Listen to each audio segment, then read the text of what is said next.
बिस्मिल्लाहिर्रहमानिर्रहीम अस्सलामु अलैकुम रहमतुल्लाह। जनरल आसिफ गफूर की रिटायरमेंट को लेकर आज तक जो उनके बारे में खबरें फैलाई जाती हैं, आज तक उनके बारे में बात की जाती है।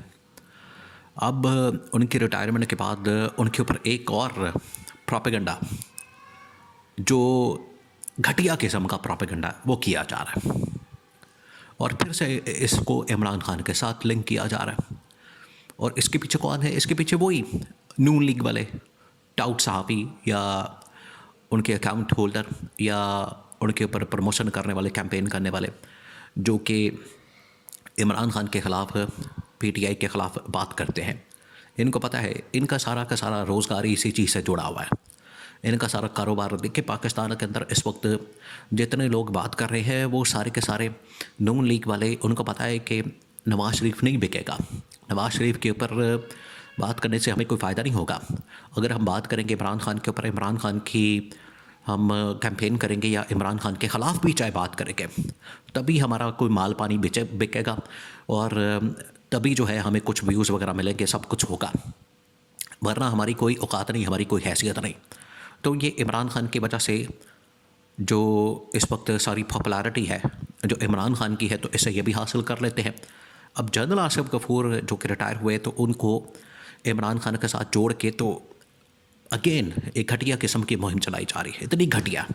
अब उसके ऊपर एक दो ट्वीट करके उसको फैलाया जा रहा है पूरे पाकिस्तान के अंदर। एक दो ट्वीट्स वो ऐसे हैं, उसके अंदर जनरल आसिफ गफूर और दो चार और जर्नलों के मतलब बातें की जा रही। देखिए, ये जर्नल भी अपनी मर्ज़ी के चुनते हैं। अब नून लीग वाले अगर जर्नलों के ऊपर हमला कर रहे हैं, तो क्या ये फ़ौज के ऊपर हमला नहीं है? कि अब आर्मी के ऊपर हमला नहीं है? क्या अब इस्टेब्लिशमेंट के ऊपर हमला नहीं है? अगर इमरान खान बात करता है जनरल आसिम की या किसी की, तो कहते हैं वो फ़ौज के ऊपर हमला कर दिया और आर्मी के ऊपर हमला कर दिया, ओ फाड़ लो, इस तरह की बातें शुरू हो जाती हैं। तो जब इनकी जानिब से ये अपनी मर्ज़ी के जर्नलों के ऊपर हमला करते हैं, तो ये कहते हैं कि नहीं, हम हकीकत बता रहे हैं, हम इन्फॉर्मेशन दे रहे हैं। अब इन्होंने जनरल आसिफ गफूर के मतलब जो ख़बर फैलाना शुरू की है कि वो अब रिटायर होके तो बरतानिया की नेशनैलिटी हासिल कर चुके हैं, ब्रिटिश नेशनैलिटी उन्होंने हासिल कर ली है और बरतानिया के अंदर वो शिफ्ट होने जा रहे हैं। अब ये वो तमाम बातें इस वजह से करते हैं क्योंकि इनको पता है कि जनरल आसिफ गफूर ने बतौर DG/ISPR इमरान खान के दौर में भी काम किया और उससे पहले नवाज़ शरीफ के दौर में भी काम किया। अब नवाज़ शरीफ और नून लीग पूरी और इनके जितने साहबी हैं, उनको इस वजह से दर्द उठता है, उनको तकलीफ़ होती है, उनको ये मसला होता है क्योंकि DG/ISPR के तौर पर जनरल आसिफ गफूर ने वो मशहूर ज़बाना ट्वीट की थी जिसमें जनरल आसिफ गफूर ने कहा था कि नोटिफिकेशन इज़ रिजेक्टेड। और ये नोटिफिकेशन कौन सा था? ये जब डॉन लीक्स हुआ, डॉन लीक्स के ऊपर इन्होंने 2 नंबरियाँ की, इन्होंने क्या किया कि जालसाजियाँ की और जालसाजी करके तो डॉन लीक्स को छुपाने की कोशिश की कि हमने तो जैसे कुछ किया ही नहीं, हम तो बड़े दूध के दूल्हे हैं। ये डॉन लीक्स जो है वो रात को आके जिन कर गए, चुड़ैलें कर गई, हमने तो कुछ किया ही नहीं। जबकि डॉन लीक्स के पीछे जो साजिश करने वाले लोग थे वो यही थे, नवाज़ शरीफ और मरियम नवाज़। यही प्राइम मिनिस्टर हाउस के अंदर एक मीडिया सेल बड़ा खुफिया किस्म का चला रहे थे, वहाँ से पैसा भी लग रहा था और आर्मी के ख़िलाफ़ कैंपेन भी कर रहे थे, तो वहाँ से डॉन लीक्स किया इन लोगों ने। तो DG/ISPR उस वक्त जनरल आसिफ गफूर ने फिर इनको डंडा दिया। वो फिर डंडा जो है वो आज तक इनको याद है क्योंकि वो डंडा बड़ा सख्त था, मिर्चों वाला भी था। उसके बाद इनको आज तक याद है और जनरल आसिफ गफूर के ऊपर कीचड़ उछालते हैं। आज भी ये उनके मतलब इस तरह की बातें करते हैं, आज भी उनके ऊपर कीचड़ उछाला जाता है, आज भी उनके मतलब बातें की जाती हैं और अपनी मर्ज़ी के जर्नल। देखें, आज अगर ये जनरल फैज़ के ऊपर कीचड़ उछालते हैं, उसको इमरान खान के साथ लिंक कर देते हैं और कहते हैं नहीं, भाजपा ने कुछ नहीं किया। अगर आपने एहतसाब करना है, अगर आपने अकाउंटेबिलिटी करनी है, अगर आपने सबका हिसाब किताब करना है, तो फिर एक ही लाइन में रखें, जनरल फैज़ क्या, जनरल बाजवा क्या, तो बाकी सारे लोग फिर इनके पर जलते हैं, इनको बड़ी तकलीफ़ होती है, फिर इनका बड़ा मसला होता है। ये उधर जा नहीं सकते क्योंकि जनरल बाजवा की तरफ जाएंगे तो इनको पता है कि वो इनकी गवर्नमेंट को लेके बैठ जाएगा।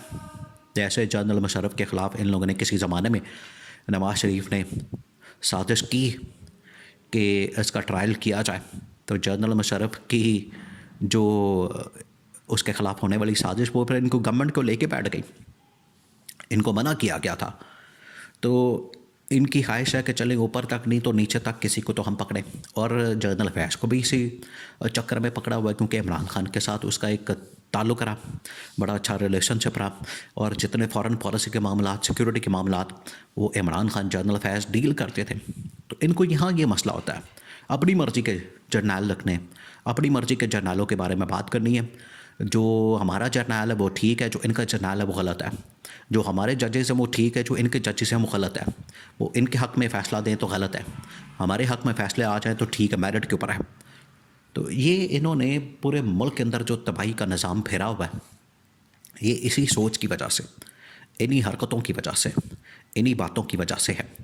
क्योंकि ये जानते हैं, इनको पता है कि अगर हम ये अपनी मर्ज़ी के जर्नल, जज वगैरह सब कुछ नहीं रखेंगे, ब्यूरोक्रेट वगैरह नहीं रखेंगे, तो फिर हमारा तो सर्वाइवल ही बड़ा मुश्किल हो जाना। अब इनका फोकस सिर्फ एक है कि इमरान खान के मुतल्लिका लोग जितने हैं, इमरान खान की बात करने वाले, कैंपेन करने वाले, हिमायत करने वाले, सपोर्ट करने वाले, उनके ऊपर कीचड़ उछालना है। आज आके इनके पास एक ही चीज़ बचती है, किसी की नेशनैलिटी उठा लो, किसी के ऊपर कैरेक्टर असैसिनेशन कर दो, किसी की गंदी वीडियोस निकाल दो, ऑडियोस निकाल दो, उनकी वीडियो चला दो, किताबें लिखवा दो, गंदी गंदी चीज़ें बनवा दो। ये सारा कुछ करके तो इनके ऊपर जो है ये सारा काम किया जाता है। अदरवाइज इनके पास कोई और काम करने को नहीं है। ना कोई परफॉर्मेंस इन लोगों ने दिखानी है, ना कारकर्दगी, ना अवाम में जाना है वोट हासिल करने के लिए। इनको पता है कि हमने अवाम से ना वोट लेकर आए हैं, ना वोट के लिए हमने अवाम के पास जाना है।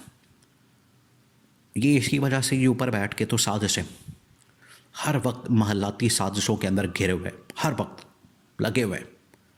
अब जनरल आसिफ गफूर ने आखिरी वक्त तक मौजूदा इस्टेब्लिशमेंट को ये समझाया था कि पाकिस्तान के अंदर स्टेबिलिटी, पीटीआई जिस लेवल पर पहुंच चुकी है, पीटीआई जिस मकबूलियत की मिराज को पहुंची हुई है, आप इनको माइनस नहीं कर सकते। आप इस तरीके से सलूक उनके साथ नहीं कर सकते। ये सलूक फिर आपके उल्टा गले पड़ जाना है और आपके लिए जो है मसला हो जाना है। तो बेहतर यही है कि इमरान खान और पीटीआई के ख़िलाफ़ जो इंतकामी कार्रवाई की जा रही है उसको बंद करें। ये उन्होंने समझाया था। और आप देखें पिछले दफ़ा जब ये 14 अगस्त पे जनरल खियानी भी आए, जनरल राहील शरीफ भी आए, उन्होंने भी इसी तरह की बातें की। तो आज प्रेशर देखें कहाँ अमेरिका तक फिर शद्दत उसकी आ रही है। तो अब ये इनके पास और कोई रास्ता नहीं बचा, ऑप्शन नहीं बचा। ये सारी चालाकियाँ ये उल्टी पड़ गई हैं।